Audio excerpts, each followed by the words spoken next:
Isolasi mandiri, sebuah istilah yang sudah tidak asing bagi kita. Tapi, sebenarnya apa dan bagaimana isolasi mandiri itu?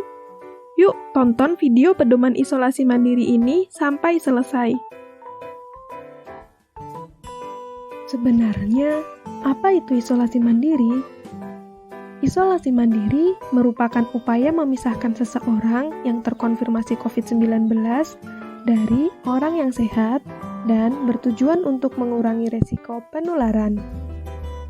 Lalu, siapa saja sih yang harus isolasi mandiri?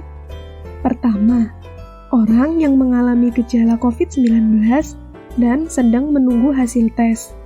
Kedua, orang yang terkonfirmasi COVID-19 dengan gejala ringan atau tanpa gejala. Ketika akan memulai isolasi mandiri, apa saja yang harus dilakukan? Pertama, memberi kabar keluarga atau orang terdekat. Kedua, melapor kepada satgas setempat. Dan ketiga, menginformasikan kepada penelusur kamu telah kontak dengan siapa saja beberapa waktu terakhir, terutama 3 hari terakhir ya. Hal yang harus diperhatikan ketika isolasi mandiri. Pertama, perhatikan lokasi rumah. Tempatkan pasien di ruang sendiri bila memungkinkan.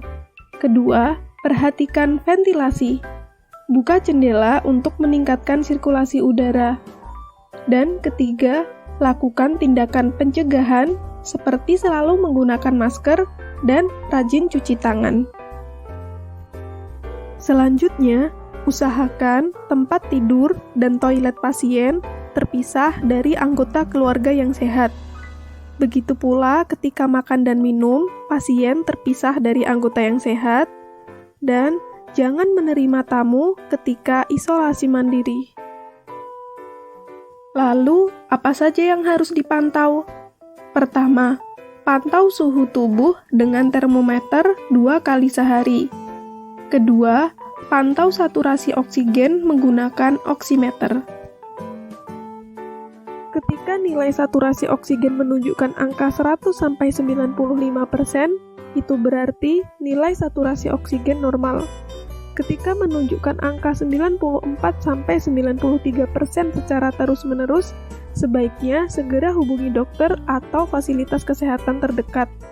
Dan ketika angka menunjukkan kurang dari 92% secara terus-menerus, sebaiknya segera ke IGD terdekat. Lalu, bagaimana jika tingkat oksigen turun di bawah 94% tapi tidak punya akses ke tabung oksigen atau ke fasilitas kesehatan? Anda dapat melakukan teknik proning. Proning adalah teknik yang disetujui secara medis untuk membantu meningkatkan kadar oksigen. Kamu hanya memerlukan 3 bantal untuk melakukan teknik proning. Teknik proning posisi pertama adalah berbaring di perut Anda. Teknik proning posisi kedua adalah posisi duduk. Dan teknik proning yang ketiga adalah berbaring ke sisi kanan Anda. Lakukan ketiga posisi tersebut secara bergantian setiap 30 menit. Dan pastikan ruangan terventilasi dengan baik. Obat-obatan saat isolasi mandiri.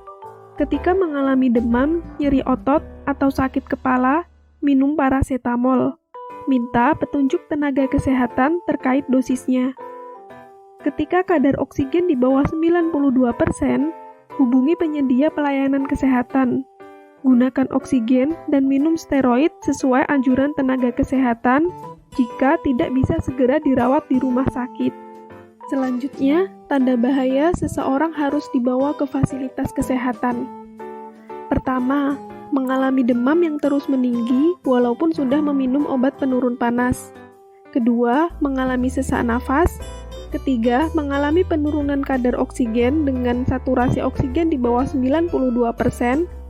Dan terjadi penurunan kesadaran dari mulai mengantuk sampai tidak sadar.